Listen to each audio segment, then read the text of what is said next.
GOP lawmakers clash with Hobbs over funding requests for children group homes. So Arizona Republicans on Monday accused the governor of financial mismanagement of a program that houses children in the state child welfare system. The governor, Katie Hobbs, has asked the legislative committee, as required by law, for approval to move money to pay for what is called congregate care and an extended foster care program for young adults. Without $6.5 million for congregate care, by today, children in the group homes would be at risk of being further uprooted, might have to sleep in state offices, according to a letter from DCS, that's Department of Child Safety. Nearly 24 House GOP lawmakers responded by gathering for a news conference. They blasted the governor. I'm just reading from part of this story. The reason why I think this is important is because it's a nonpartisan issue as far as what we do with foster kids. We understand that we all have challenges that we have to face. Some of them are severe. When you have a child that is in a home where they're at risk, where there's issues, whatever it is with parenting, whether it's, some kind of an addiction issue, whatever it is, but you have kids in these houses, they are already emotionally in a bad place because they've been uprooted from their homes. It's confusion at that time. Discipline's an issue. Stability is about the only thing that we can offer these kids. So obviously this program needs to continue. But did the governor's office communicate appropriately? This isn't the first time something like this has happened.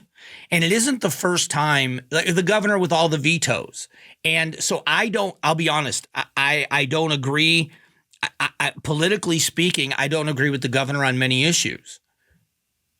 But when you look at the totality of what's going on, how do you get as many bills as have gone through the state legislature that actually get to the governor's desk? You can say to a certain degree, well, that's Republicans trying to put something on her desk. They know she's going to veto, so it makes the governor look bad. There have been bipartisan pieces of legislation that were vetoed by the governor. And if you don't know how the legislative process works, there are continuing conversations that happen throughout the process. When you have a piece of legislation you're trying to get written and get in front of a committee, you're speaking to House and Senate leadership about getting it in committee. Then when it goes to a committee, you're lobbying in the committees to get them to vote for it so it goes out of committee. And you want legislators to co-sponsor or at least say they're going to vote in favor so that once a vote happens, your bill is going to pass. The other part of it, usually fairly early on in the process, is a conversation with the governor's office in which you're talking with the governor's people, if not the governor personally, her people, about, is this a piece of legislation the governor's going to sign? If the answer is no, then is it why? What needs to be in there so that she'll sign it? What do we need to take out so that she'll sign it? Or is this just something she'll never sign? This governor in the first 2 years of her term has vetoed more bills than any other governor in history that's had 8 years in office.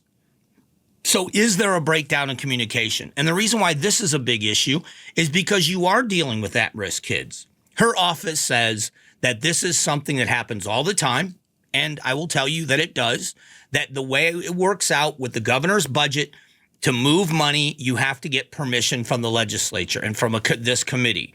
And you have to get that permission, and it's kind of a way of checks and balances. But the Republicans are saying this is something that's happening way too often, that we're seeing a lot of this, that how are these programs going broke? And that's what they're questioning. Timely communication, governor's office and lawmakers see it differently.